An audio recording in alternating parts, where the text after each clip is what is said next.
Hello everyone. In this video, I will show you how to set the connection field in the template.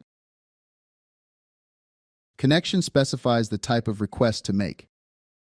When enabled is selected, a request for actual data is made, and actual values will be displayed.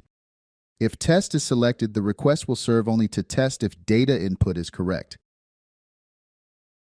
The add-in will display dummy negative values, and no requests will be deducted from your data limits.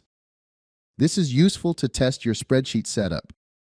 When disabled is selected, no request is made at all.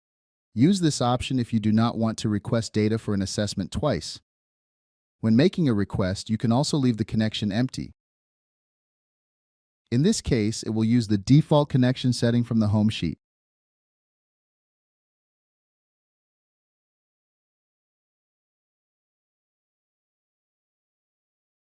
Thank you for watching. Please watch the next extra video to learn how to set user preferences